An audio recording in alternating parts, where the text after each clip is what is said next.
Bilisan nyo! Marami pa kayo ihahanda rito. Nang bumisita si Kapitan Tiago kila Maria Clara, ay marami rin itong mga padalang ipinasalubong sa kanila. Maria?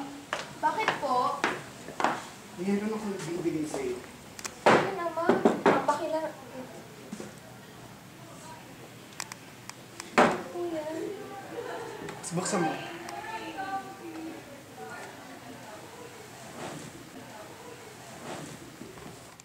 Wow! Salamat naman! Napakaganda naman po nito! Sinabi ko na nga ba magagustuhan mo yun? Salamat po talaga! Alam mo ba, yung relikaryong gintong yan, galing pa yan sa bangka ni San Pedro kung saan namangka si Jesus noon. Talaga po? Oo. Magandang hapon, no? Ibarra! Para... Sige mo po. Kamusta na yung paaralan mo? Ano yung papangalan mo ron? Ang may papangalan ko po ay San Francisco dahil tingin ko wala naman akong mapapala kung tatawagin ko itong mababang paaralan. Tama, maganda yan. Ako muna yung mga kamusta sa mga tao rito. Paalam po. Sige pa. Ingatan mo si Maria Clara. Nasusunod muli ba?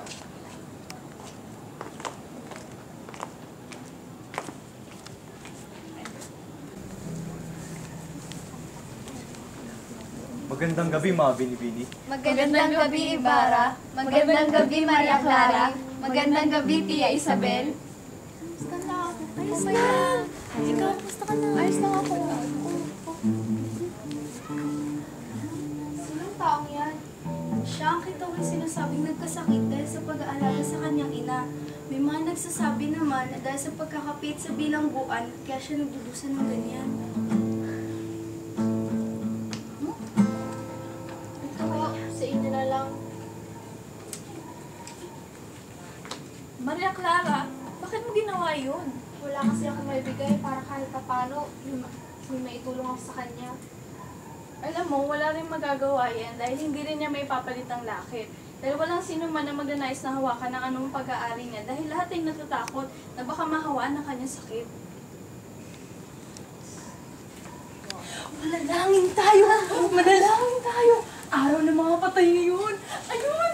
Si Basilio yun lang, parang yun! Ibarra, may ginawa ka ba sa babaeng yan? Pinahanap ko na siya, subalit di siya makita eh, pero hayaan mo na. Sabi ng kulang, tutulungan niya akong maipagamot siya.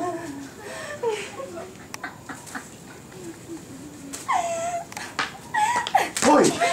Hindi niyo ba alam na nagbubulo siya?